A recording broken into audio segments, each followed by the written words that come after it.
பாத்தீங்களா? எங்க அண்ணனை சொல்ல மாதிரி ஜெயிக்க வச்சுட்டோம். குழந்தை குட்டியெல்லாம் அழுது ஓட்டு போட வச்சோமா? இப்ப என்ன பண்றீங்கன்னு பாக்கலாம். இன்ஸ்டால எத்தனை இன்ஃபுளுசர்ஸ் பாத்தீங்களா? எத்தனை பேர் ரூட் டீம்ல இருந்து பேரோல்லாம் என்னென்ன பண்றோம்னு பாத்தீங்களா? நாங்க இருக்கிறதே இன்ஸ்டால தாங்க. நீங்க தெருவுலையும் கூட்டத்துலயும் நின்று கத்திக்கிட்டு இருந்தீங்கன்னா நாங்க பாருங்க சத்தமில்லாம எல்லாம் பொய்ய பேசணும், பரப்பணும். அண்ணன் தான் அண்ணன் தான் அண்ணன் தான் சொன்னோம், 2 டான்ஸை போட்டோம், பாட்டு பாடினோம், கொள்கையா சமூக நீதியா பகுத்தறிவா அப்படின்னு ஒரே இலக்கார பேச்சுகள், கிண்டலாம் கேலியாம். சரி, ஒரு 3 நாள் வெற்றி கொண்டாட்டத்தில் இருக்காங்க அப்படின்னு பார்த்தா 2 நாளா ஒரே மயான அமைதி, சத்தத்தை காணா. இன்னொரு பக்கம் பார்த்தா நேத்தைக்கு மதியத்துல இருந்து நேற்றைக்கு சாயங்காலத்துல இருந்து ஒரு கான்ஸ்பிரசியை வழக்கம் போல கிளப்பி விட்டு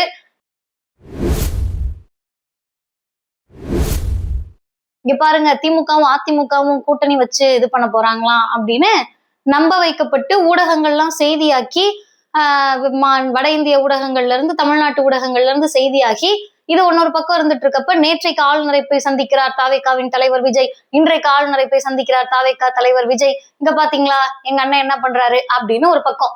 இன்னொரு பக்கம் நம்ம சொன்னது மாதிரியே நினைச்சது மாதிரியே எப்படி பொய்யை மட்டுமே கட்டமைத்து பொய்யை அப்படியே பெருசாக்கி அது இது அப்படி இப்படின்னு உருண்டு வேண்டாம், அதெல்லாம் பேசவே நமக்கே சிரிப்பா இருக்கிற அளவுக்கு சிரிப்பு கூத்துகள் எல்லாம் அரங்கேற்றின மாதிரி இப்ப திரும்ப அதே இன்ஸ்டா இன்ஃபுளுசர்ஸ், அதே மாதிரி பேரோல் டீம் அவர்கள் கட்டமைக்கக்கூடிய தியரியா என்ன இருக்குன்னா அதிமுக திமுக கூட்டணி அமைத்தாவது அண்ணனை வீழ்த்த பாக்குறாங்க அப்படின்னு சொல்லிட்டு அதுல சின்ன வாண்டில இருந்து பெருசு வரைக்கும் நாளைக்கு பேச ஆரம்பிச்சிருவாங்க.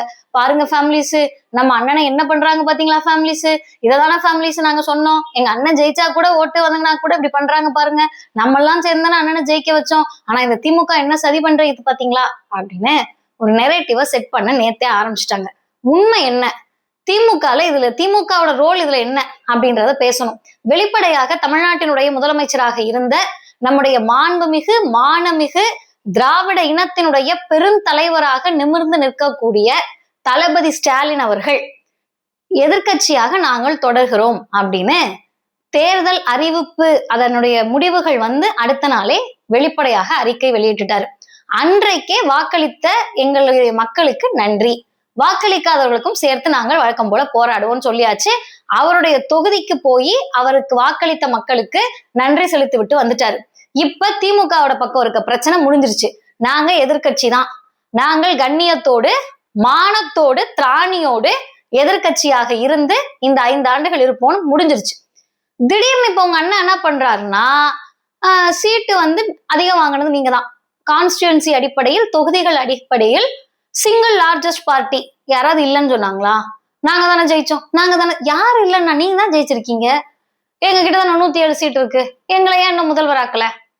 இப்ப என்னன்னா நீங்க பாத்துக்கிட்டு இருந்தா இன்ஸ்டா படம், ஃபர்ஸ்ட் டே ஃபர்ஸ்ட் ஷோ, தேட்டரை கிழிச்சு விட்டு பறக்க விட்டது, இதுல எல்லாம் வராத ஒரு செய்தி தான் இந்திய அரசமைப்பு சட்டம், இந்தியன் கான்ஸ்டிடியூஷன்.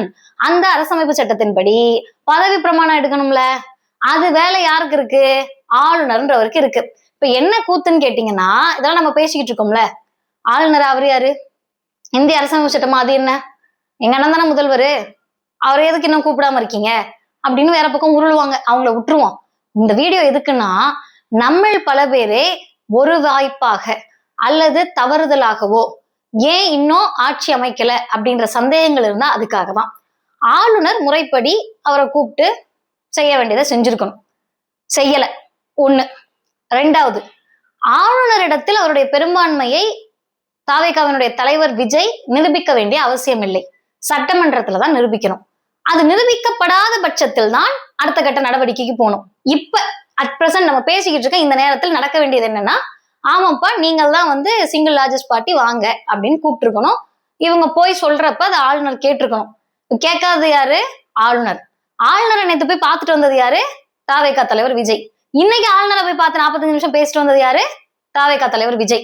இப்ப வெளியே இதெல்லாம் நாங்க பேசணும், இதெல்லாம் ஆளுநர் சொன்னாரு, இதுதான் போயிட்டு இருக்கு, நீங்க எல்லாம் கவலைப்படாதீங்க, இல்ல கவலைப்படுங்க. இப்படி எதையாவது சொல்லணுமா வேண்டாமா? ஜெயிக்கிறதுக்கு முன்னாடியும் செய்தியாளர்களை பார்க்க மாட்டேன், பத்திரிகையாளர்களை பார்க்க மாட்டேன், ஜெயிச்சதுக்கு பிறகு ஜெயிப்பாருன்னு அவரே நம்பலையே, அவரே திடுக்குன்னு போய் மதியம் தட்டி எழுப்பி அப்பா நீ தான்ப்பா ஜெயிச்சிட்ட வாப்பா அப்படின்னு கூப்பிட்ட உடனே ஐயோ இப்ப என்னங்க பண்றது? ஒண்ணும் பண்ண வேண்டாம், கூட இருக்கவங்க அந்த எல்லாரும் இருக்காங்கல்ல, RSS காரவங்க, பிஜேபி காரவங்க, அதிமுகல இருந்து போனவங்க எல்லாம் இருக்காங்கல்ல, அந்த குரூப் எல்லாம் நீங்க ஒண்ணும் கவலைப்படாதீங்க, நம்ம தான் சிஎம். ஏன் நான் தான் சிஎம்னு கூட்டிட்டு வந்தீங்க, நீ என்ன ஆளுநர் வீட்டுக்கு போ, அவன் வீட்டுக்கு போய் இவன் வீட்டுக்கு போன்னு சொல்லு. இல்லைங்க வாங்க நம்ம பாத்துக்கலாம். இப்ப பெரும்பான்மை நிரூபிக்கணுமா, அதுக்கு எதுக்கு கவலைப்படுறீங்க? இதா இருக்காங்கல்ல காங்கிரஸ், போயிட்டாங்க. காங்கிரஸை பற்றி பேசக்கூடாதான், துரோகம்னே சொல்லக்கூடாதான், அதுக்கு வேற ஏதாவது பேர் வச்சுக்கலாம், அதை விட்டுருவோம். போயிட்டாங்க, வந்தாச்சு. இன்னமும் நான் ஏன் சிஎம் ஆகல கேளுங்க. இப்படி வீடியோ போட்டு உட்காந்து ஆளுநர் சார் என்ன பயமா, நான் சிஎம் ஆயிடுவேன் பயமா ஆளுநர் சார் அப்படின்னு கேளுங்க. அது கேட்க முடியாது. ஏன்னா ஸ்கிரிப்டை ப்ரிப்பேர் பண்றதுக்கு குறைஞ்சது ஒரு நாள் வேணும். அந்த ஒரு நாள் கேப் தான் இல்லையே, அதுதான் பிரச்சனை. இது எல்லாத்தையும் விட்டுட்டு ஏன் தாவேகா தலைவர் விஜய் அறிக்கை விடல, ஏன் தாவேகா தலைவர் விஜய் வாய் பேசல, ஏன் ஆளுநரை எதிர்த்து கேள்வி கேட்கல, ஆளுநர் ஏன் இப்படி பண்றாருன்னு ஏன் கேட்கல, ஒன்றிய அரசு பிஜேபி ஏன் நெருக்கடி கொடுக்குதுன்னு ஏன் கேட்கல, அமித்ஷா சார் எதுவும் கேட்கல. இதெல்லாம் கேட்கறதுக்கு வாய்ப்பற்ற, பேச முடியாமல் இருக்கக்கூடிய ஊடகங்கள் எல்லாரும் சேர்ந்து, இந்த பாத்தீங்களா திமுக அதிமுக கூட்டணி சேர்ந்து கூட எங்க அண்ணனை எதிர்க்க தயாராயிடுச்சு, அப்படிலாம் ஒன்றும் தயாராகல. நேற்றைக்கே தமிழ்நாட்டினுடைய முதல்வராக இருந்த திராவிட முன்னேற்ற கழகத்தினுடைய தலைவர் தளபதி ஸ்டாலின் ரொம்ப தெளிவாக டைம்ஸ் ஆஃப் இந்தியா கொடுத்த பேட்டியில, எப்ப நாங்க ஒன்று தொந்தரவு பண்ணல, ஆட்சி அமைங்க, 6 மாசம் என்ன நடக்குதுன்னு பார்ப்போம், அதுக்கப்புறம் என்ன வேணா பண்ணு, இந்த காலை உணவு திட்டத்தையும் 2500 ரூபாய் கொடுக்க முடியலனாலும் 1000 ரூபாயை கொடுத்துரு அப்படின்னு திட்டங்களை எதுவும் செஞ்சிடாதீங்கன்னு பேசிட்டு இருக்காரு அந்த தலைவர். இப்ப உட்கார்ந்துகிட்டு திமுக பக்கம் வண்டியை விடுறதுலாம் ஏமாத்த முடியாது. யாரை ஏமாத்துவீங்க? இந்த இன்ஸ்டால கிடக்குறவங்க, அப்புறம் எங்கேயாவது நான் இதெல்லாம் பார்த்தேன், இந்த ஃபார்வேர்ட் எல்லாம் பார்த்தேன் நம்பினேன் அப்படின்னு பிளாஸ்ட்ன்றவங்க, வாட்ஸ்அப் ஸ்டேட்டஸ்ல உட்காந்து பிளாஸ்ட் இவங்களை வேணா ஏமாத்தலாம். புள்ள சொல்லிச்சு, வீட்டுல இருந்த குழந்தை சொல்லிச்சுன்னு ஓட்டு போட்டாங்கல்ல தெரியாம, அவங்களை எப்படி ஏமாத்துவீங்க? மாற்றத்துக்கு தானே ஓட்டு போட்டாங்க. நேத்தையில இருந்து ஒரே மாற்றமா இருக்கு, பயங்கர மாற்றமா இருக்கு. நாங்க இந்த மாற்றத்தை கேட்கலையேங்க, நாங்க கேட்ட மாற்றம் வேறங்க. நீ என்ன மாற்றத்தை கேட்ட? இல்லைங்க திமுக இதெல்லாம் பண்ணாங்க, இந்த தப்பெல்லாம் நடந்துச்சு, போராட்டம்லாம் பண்ணாங்க, அதெல்லாம் அண்ணன் வந்தா சரியாயிடும்னு நினைச்சோம். சரி, இந்த போராட்டம்லாம் திமுக பீரியட்ல நடந்துச்சுல, திமுகன்ற ஆட்சிக்கு எதிராக நடந்துச்சுல, அதுக்காக உங்க அண்ணன் வாய் திறந்தாரா? மாற்றம்னா என்ன? நான் சரியில்லையா, என்னை தூக்கி போட்டு வேற ஒருத்தர் வேணும்ன்ற அதான மாற்றம் உங்களுடைய பார்வையில்? நான் தப்பு சரியா தானே நீ ரீப்ளேஸ் பண்ணணும். மிகப்பெரிய தப்ப ரீப்ளேஸ் பண்ணுவோமா? ஒண்ணுத்துக்கு ஆகாத ரீப்ளேஸ் பண்ணுவோமா? எந்த போராட்டத்தில் மக்களோடு மக்களாக விஜய் நின்றிருக்கிறார்? இந்த கேள்வி நாம அப்பையும் கேட்டோம். ஏன் நமக்கெல்லாம் மென்டலா நம்ம டயர்ட் ஆயிட்டோம், ஒரு மாதிரி மனசோர்வு வந்துருச்சுன்னு கேட்டா, இனிமே என்ன பேசுறது இவங்க கிட்ட அரசியல்? 2 டான்ஸை தான் போடணும். வீடியோ ஆன் பண்ணி விட்டுட்டு ஏதாவது ஒரு பாட்டை போட்டு விட்டுட்டு அப்படியே ஜூம்ல பின்னாடி போய் ஒரு டான்ஸ் ஸ்டெப்பை போட்டு தமிழ்நாட்டை காக்க வந்திருக்கிறார் அப்படின்னு ஒருத்தர் பேரை சொல்லிக்கிட்டு இப்படிதான் அரசியல் பேச வேண்டியதா இருக்குமோ அப்படின்ற அச்சம் ஏற்பட்டுச்சு. ஆனா இன்னைக்குதான் ஒரு விஷயம் தெளிவா இருந்துச்சு. அப்படிலாம் கிடையாது.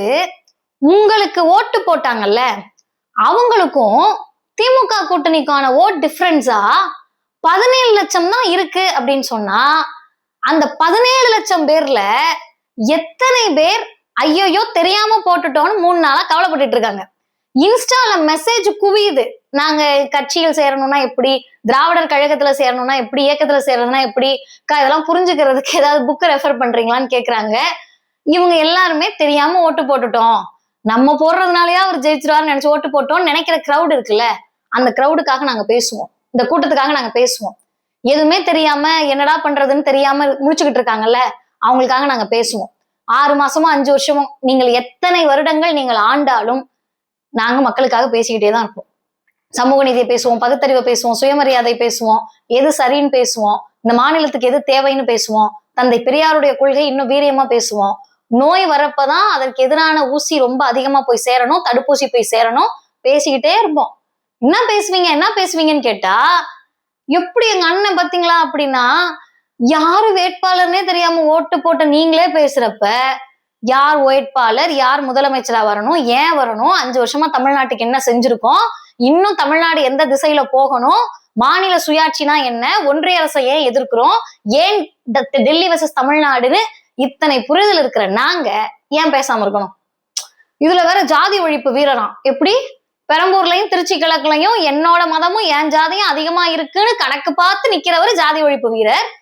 கரெக்டா மயிலாப்பூர்ல யாரை நிக்க வைக்கணுமோ நிக்க வைக்கிறது, தூத்துக்குடியில யாரை நிக்க வைக்கணுமோ நிக்க வைக்கணும், எல்லாம் தெரிஞ்சு ஓட்டு போட்டவங்க ஜாதி தெரியாமல் வாக்களித்தார்கள், வேட்பாளரே தெரியாம தானே வாக்களிச்சீங்க அப்படின்னு கேட்கலாம். இது எல்லாத்தையும் பொறுமையா ஒரு நாளா ஒன்னொன்னா கேட்போம். இன்னைக்கு நம்முடைய நோக்கம் என்னன்னா, ஃபேமிலிஸ், உங்க அண்ணனை திமுக சதி பண்ணல, உங்க அண்ணனே உங்களுக்கு சதி பண்ணிட்டு இருக்கிறாரு. உங்க அண்ணனே உங்களுக்கும் சதி பண்ணி அவருக்கும் சதி பண்ணிட்டு இருக்காரு. கேட்க சொல்லுங்க, ஆளுநர் சார் வாங்க, வந்து ஒழுங்கா பதவி பிரமாணம் எடுத்து வைங்க, நான் சட்டமன்றத்துல என்னோட பெரும்பான்மையை நிரூபிச்சுக்குவேன், அதுக்குள்ள எனக்கு வர வேண்டிய கட்சிகள்லாம் வந்துருவாங்க, நான் மெஜாரிட்டியை நிரூபிச்சுப்பேன்னு உங்க அண்ணனை பேச சொல்லுங்க. உங்க அண்ணனுக்காக நாங்களே பேச முடியுமா? ஆளுநர் எதிர்க்கிறது மாநில சுயாட்சி தான், ஆளுநர் பண்ற அட்டூழியத்தை எதிர்க்கிறது மாநில சுயாட்சி தான். ஆனா அந்த மாநில சுயாட்சி நாங்களே பேசி, அந்த மாநில உரிமை நாங்களே பேசி அண்ணன் எதுக்கு? கேளுங்க. கேட்டுட்டு வந்து அப்புறம் இந்த கலாய்க்கிறது, கிக்கு பிக்கி பண்றது, பிளாஸ்ட் எல்லாம் பண்ணலாம். சரியா? நன்றி.